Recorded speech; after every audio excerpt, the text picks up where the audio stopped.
বনী ইসরাইল বা ইহুদিদের পুরাতন ইতিহাস। বনী ইসরাইল বা ইহুদিদের পুরাতন ইতিহাস এটি বর্তমানে নতুন পরিভাষা। বাস্তবে তা শুধু ইহুদিদের ইতিহাস নয়, বরং নবীদের ইতিহাসও এর অন্তর্ভুক্ত। এখানে বনী ইসরাইলের সেই সমস্ত ঈমানদার সম্প্রদায়ের ইতিহাসও রয়েছে যারা নবীদের অনুসরণ করত, এবং সেই সমস্ত ব্যক্তির ইতিহাসও রয়েছে যারা নবীদের নাফরমানি করত এবং যারা পরবর্তীকালে ইহুদি হয়ে গেছে। বনী ইসরাইলের ইতিহাসকে আমরা 4টি ভাগে ভাগ করতে পারি। প্রথম যুগ, কিনান থেকে মিশরে আগমন পর্যন্ত, খ্রিস্টপূর্ব 2500 থেকে 1200। দ্বিতীয় যুগ, মিশর থেকে পুনরায় ফিলিস্তিনে আবাদি পর্যন্ত, খ্রিস্টপূর্ব 1200 থেকে 586। তৃতীয় যুগ, বখতে নসরের হামলা এবং বাবেলে দেশান্তর, খ্রিস্টপূর্ব 586 থেকে 539। চতুর্থ যুগ, বাবেল থেকে ফিরে এসে আবার দেশান্তর পর্যন্ত, খ্রিস্টপূর্ব 539 থেকে 70 খ্রিস্টাব্দ। প্রথম যুগ, বনী ইসরাইলের কিনান থেকে মিশর যাওয়া পর্যন্ত, খ্রিস্টপূর্ব 2500 থেকে 1200। ইয়াকুব আলাইহিসসালাম ছিলেন ইসহাক আলাইহিসসালামের ছেলে এবং সকল নবীর দাদা ইব্রাহিম আলাইহিসসালামের নাতি। ইয়াকুব আলাইহিসসালামের এলাকা ছিল ফিলিস্তিনের কিনান অঞ্চল। আল্লাহ তাআলা তাকে নবী বানিয়ে ইসরাইল উপাধি দিয়েছেন, যার অর্থ আব্দুল্লাহ বা আল্লাহর বান্দা। ইহুদিদের বাতিল বিশ্বাসের একটি হচ্ছে ইয়াকুব আলাইহিসসালামের এই উপাধি আল্লাহ তাআলার আকৃতিতে আসা একটি ফেরেশতাকে নৌকার মধ্যে বন্দী করার মাধ্যমে অর্জিত হয়েছিল। নাউজুবিল্লাহ। ইয়াকুব আলাইহিসসালামের 12 জন সন্তান ছিল। তার সন্তানদের বংশ এতটাই বিস্তৃতি লাভ করেছিল যা 12 গোত্র ধারণ করে। তাদেরকে কুরআনে বনী ইসরাইল বলা হয়েছে। আখিরি নবী মুহাম্মদ সাল্লাল্লাহু আলাইহি ওয়াসাল্লাম যখন মক্কাতে ইসলামের দাওয়াত শুরু করেন, তখন কুরাইশরা একদল লোককে খাইবারে ইহুদিদের কাছে রাসূলের সত্যতা যাচাইয়ের জন্য প্রেরণ করে। খাইবারে ইহুদিরা তাদের বলে, তাকে জিজ্ঞাসা করো বনী ইসরাইল তাদের আসল ভূমি কিনান থেকে মিশর কিভাবে গিয়েছিল। যদি তিনি সত্য নবী হয়ে থাকেন তাহলে এই প্রশ্নের সঠিক উত্তর দিতে পারবেন। যখন রাসূলুল্লাহ সাল্লাল্লাহু আলাইহি ওয়াসাল্লামকে এই প্রশ্ন করা হয়, তখন তার কাছে এর জবাব ছিল না।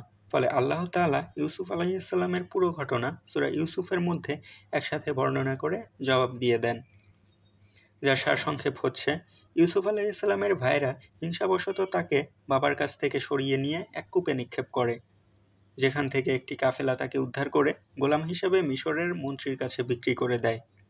কিন্তু মন্ত্রীর স্ত্রীর চক্রান্তের ফলে তাকে জেলে যেতে হয়। তখন মিশরে কিবতী বংশের বাদশাহর শাসন চলমান ছিল। একদিন বাদশাহ এক আশ্চর্যজনক স্বপ্ন দেখে, যা সঠিক ব্যাখ্যা ইউসুফ আলাইহিসসালাম ছাড়া বর্ণনা করতে সক্ষম ছিল না। আর এভাবেই তিনি জেল থেকে বের হয়ে বাদশাহর নিকটতম হয়ে যান এবং পরবর্তী সময়ে দুর্ভিক্ষের সময় তাকে খাদ্যমন্ত্রী বানিয়ে দেয়া হয়। সর্বশেষ ইউসুফ আলাইহিসসালাম নিজের উত্তম কাজের মাধ্যমে মিশরের বাদশাহ হয়ে যান। অতঃপর ইউসুফ আলাইহিসসালাম তার পিতা ইয়াকুব আলাইহিসসালাম সহ 11 ভাইকে মিশরে ডেকে আনেন, যার ফলে বনী ইসরাইল মিশরে আবাদ হয়ে যায়। ইউসুফ আলাইহিসসালামের ওফাতের পর বনী ইসরাইল 700-800 বছর পর্যন্ত মিশরে শাসন ক্ষমতায় অধিষ্ঠিত থাকে। এই সময় তারা আল্লাহ তাআলার আনুগত্যশীল ছিল, কিন্তু একসময় আস্তে আস্তে তাদের মধ্যে খারাপ কাজ ছড়িয়ে পড়তে শুরু করে, যার ফলে তাদের থেকে মিশরের বাদশাহী ছিনিয়ে নেওয়া হয় এবং সেখানে ফিরআউনদের বংশীয় শাসন প্রতিষ্ঠিত হয়ে যায়। যার ফলে বনী ইসরাইল দীর্ঘ সময় মিশরের বাদশাহ থাকার পর এখন তারাই প্রজা ও গোলামায় পরিণত হয়। অনেক ঐতিহাসিকদের মতে বনী ইসরাইলের এই গোলামি আনুমানিক 3 থেকে 400 বছর পর্যন্ত চলমান ছিল। এটা ছিল তাদের সবচেয়ে খারাপ সময়। তখন ফিরআউনরা তাদেরকে জুলুম করত এবং গোলাম হিসেবে ব্যবহার করত। সর্বশেষ ফিরআউন রামসেস দ্বিতীয় এর সময় গণকরা বলে বনী ইসরাইলের মধ্যে এমন এক শিশু জন্মাবে যিনি তার ক্ষমতাকে ধ্বংস করে দেবেন। রামসেস দ্বিতীয় ছিল সেই ফিরআউন যে মূসা আলাইহিসসালামের সময়ের বাদশাহ এবং তার আলোচনায় কোরআনে এসেছে। সে নিজের বাদশাহী বাঁচানোর জন্য বনী ইসরাইলের সকল শিশুকে হত্যা করার হুকুম দেয়। কিছু বছর একচেটিয়া সমস্ত শিশু হত্যার পর তার সহকারীরা তাকে পরামর্শ দেয় যে এই ধারাবাহিকতা চলমান থাকলে কিছুদিন পর বনী ইসরাইল থেকে তাদের গোলামের সংখ্যা অনেক কমে যাবে। তখন ফিরআউন আদেশ দেয় 1 বছর সমস্ত বাচ্চাকে হত্যা করা হবে এবং দ্বিতীয় বছর সকল বাচ্চাকে জীবিত রাখা হবে।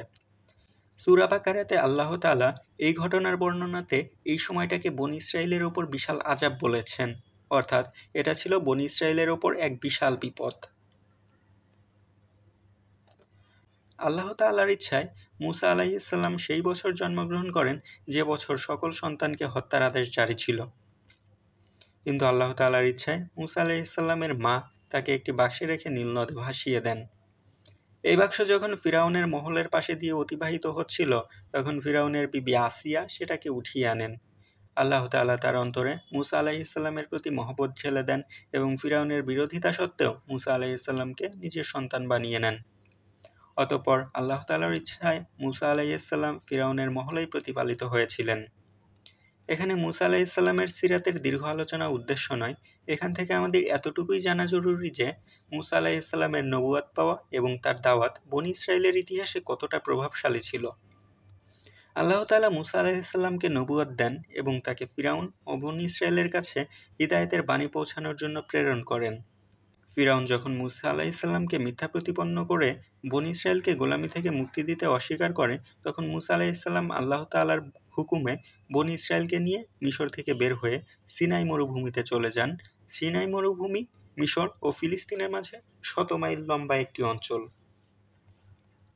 যখন মুসা আলাইহিসসালাম বনী ইসরাইলকে নিয়ে লোহিত সাগরের পাড়ে সেই জায়গায় পৌঁছান যাকে আজ সুয়েজ গালফ বলা হয়, তখন ফিরআউন ও তার বাহিনী নিয়ে মুসা আলাইহিসসালামের পিছু ধাওয়া করে সেখানে পৌঁছে যায়।